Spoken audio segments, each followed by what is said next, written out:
देखो, कुत्ता जो होता है ना भौंकता रहता है भौंकता रहता है। तो हम सब क्या होते हैं, कुत्ता से परेशान हो जाते हैं। तो कुत्ता को क्या करते हैं, हट हट हट करते हैं। कभी कुत्ता हट जाता है, कभी शांत हो जाता है। और कभी कभी कुत्ता होता है कि नहीं, फिर भी भौंकता रहता है। तो हम लोग अपना रास्ता बदल लेते हैं, अलग हो जाते हैं कि ये कुत्ता से हम कटवाने नहीं जाएंगे।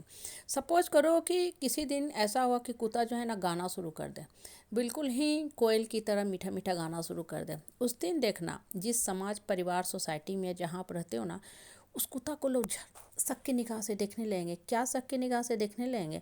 कुत्ता के शरीर में जरूर कोई गलत आत्मा घुस गई है। क्यों? क्योंकि कुत्ता को तो काम ही है भौंकना। सब लोग बरसों से अभ्यस्त हैं भाई कि कुत्ता का काम ही है भौंकना। क्यों कुत्ता कोयल की तरह गा रहा है?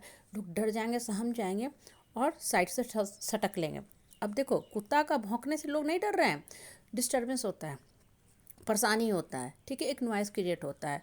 तो उससे लोग अपने आप को अभ्यस्त कर लेते हैं और हट हट कर देते हैं, हटाने की कोशिश करते हैं। लेकिन आज कुत्ता चूँकि कोयल ऐसा गाने लगा तो लोगों के मन में शंका आ गई।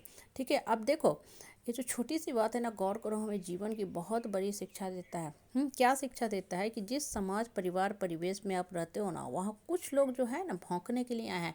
और उनके भौंकने से आप अपने आप को परेशान मत किया करो। ठीक है, वो उनका नेचुरल क्वालिटी है, इन बर्थ क्वालिटी है, इन बिल्ट क्वालिटी, वो जन्म से ही ऐसे ही हैं। तो आपके सुधारने से, आपका उनके साथ कॉम्प्रोमाइज़ करने से, बहुत ज़्यादा समझाने से, ज्ञान देने से वो कभी भी नहीं सुधर सकते हैं, कभी भी नहीं सुधरेंगे। ना वो कोयल की तरह बनने की कोशिश करेंगे, अच्छी बातें करेंगे। अगर थोड़ी देर के लिए बन भी जाते हैं, थोड़ी देर के लिए वो अच्छी बातें करने भी लगते हैं, तो वो उनका टेम्पररी होगा, फिर से वो उसी स्थिति में आ जाएंगे जिस स्थिति में वो रहते हैं, मतलब भौं भौं करने वाली स्थिति में, झगड़ा लड़ाई, एंगर, स्ट्रेस, एंग्जाइटी में रहने वाले में। अब देखो, आपको यहाँ क्या करना है, आपको घड़ी घड़ी जाके बिल्कुल नहीं उलझना है। लाइफ देखो बहुत सरल होता है, लेकिन हम अपनी सोच से जीवन को कॉम्प्लिकेटेड कर लेते हैं। ठीक है, वो इंसान उस प्रवृत्ति का है, उसको रहने दो। समाज में सबको रहने का हक है। इस प्रकृति में कुत्ता भी रहता है, बिल्ली भी रहता है, गाय बकरी भैंस चूहे भी रहते हैं। हर प्राणी को रहने का, सरवाइव करने का हक है। और हर प्राणी अपने ढंग से जीने का रास्ता तलाशता है। गाय है, एक दिन बड़ा अच्छा मैं देख रही थी, गाय है, गाय के शरीर पे दो तीन जो है ना छोटी छोटी चिड़ियाँ बैठे हैं। कोई बात नहीं, कितना अच्छा है भाई, वो दोनों की मित्रता है, दोनों साथ साथ चल रहे हैं। और पीछे पीछे कुत्ता कुत्ता कुत्ता भौंकते भौंकते भी आ रहा है। ठीक है, वो भी चल रहा है, उसके लिए भी यही सृष्टि, यही प्रकृति है, वो अलग मार्स पे तो जाके नहीं रहेगा। तो जिस समाज में आप रहते हो ना, वहाँ आपको हर तरह के लोग मिलते हैं, उनसे अपने आप को परेशान और विचलित कभी मत किया करो।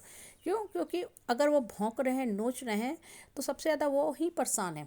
अपनी आवाज़ तो वही सुन रहे हैं ना। पहले इंसान मुख से बाहर निकालने के पहले दिमाग में कोई भी चीज़ सोचता है। और सबसे बड़ी बात, वो जो भौंक रहा है उसकी आवाज़ को वही इंसान पहले सुन रहा है। आप जब उसके नज़दीक जाओगे तब उसकी आवाज़ सुनोगे ना, बेकार की बाहियात की बात सुनोगे, अपने आप को डिस्टर्ब करोगे। लेकिन जब वो गलत बोल रहा है तो उसका दिमाग सोचो कितना डैमेज हो रहा है। क्योंकि कोई भी इंसान वही बोलता है जो उसके मन मस्तिष्क में चलता रहता है। अगर कोई इंसान अच्छा बोलता है, इसलिए अच्छा बोलता है क्योंकि उसका दिमाग अच्छी चीज़ें सोच रहा है। बहुत से लोग होते हैं ना, बहुत अच्छा बोलते हैं, हमें सुन के बड़ा अच्छा लगता है। क्यों? क्योंकि उनका मन मस्तिष्क जो होता है ना, अच्छी चीज़ों का निरंतरण कंटिन्यूअस चिंतन मंथन करता है। तो दिमाग को ना एक हैबिट लग जाती है अच्छा बोलने, अच्छा सोचने की। और कुछ लोग जो होता है ना, हमेशा जली कटी बातें ही कहेंगे, कभी भी अच्छा नहीं कर सकते हैं। कहीं आप लिख लो, आपको ऐसा फील होगा कि शायद बचपन में इनकी जो मुजुट्ठी हुई थी, वो शायद नीम या करेले से हो गई थी गलती से। मिश्री से, खीर से, भगवान के प्रसाद से, लड्डू से नहीं किया गया था। नहीं तो ये इस ढंग से बात नहीं करते। मेरे हर अच्छे बात का गलत ढंग से जवाब नहीं देते, गलत ढंग से रिएक्ट नहीं करते। देखो, गलत ढंग से बोलना जो होता है ना, वो इंसान की मानसिकता होता है, उसको आप कभी भी नहीं बदल सकते हो। और कोशिश करना भी नहीं चाहिए। इंसान को काम अपने ऊपर करना चाहिए कि हम कैसे धरती पे सरवाइव करें। ये धरती सबके लिए है, उस इंसान को भी रहने का उतना ही हक है जितना हमको रहने का हक है। कुत्ता भौंकता है ना, तो कोई सुने या ना सुने, लेकिन कुत्ता तो सुनता ही रहता है। मतलब उसकी शोर की आवाज़ उस तक तो हमेशा ही हमेशा मौजूद रहती है। बाकी इंसान के ऊपर डिपेंड करता है, वो नज़दीक जाना चाहता है, ठीक है, नहीं जाना चाहता रास्ता बदल लेता है। तो आप जिस समाज में रहते हो ना, कभी भी इस तरह के लोगों से मत उलझो। जितना ज़्यादा उलझोगे, आपका अपना दिमाग डैमेज होता जाएगा। अपने बढ़ने का रास्ता निकालो। ठीक है, कुछ लोग होते हैं, आएंगे आपको हमेशा ही हमेशा पैनिक अटैक देंगे, गलत बातें बोलेंगे, हाँ, आपको हिला के जाएंगे, मन मस्तिष्क में सिर्फ और सिर्फ नकारात्मक बातें भरते जाएंगे। और आपको क्या होगा, लगेगा अरे जीवन ही बेकार है, जीवन ही बदसूरत है। ये लोग आ रहे हैं, बेवजह हमसे उलझते जाते हैं। ये उनका नेचर है। आप अपने बढ़ने का रास्ता खोजो। हम कैसे बढ़ सकते हैं, इसलिए मन को ऊपर वाला से जोड़ो।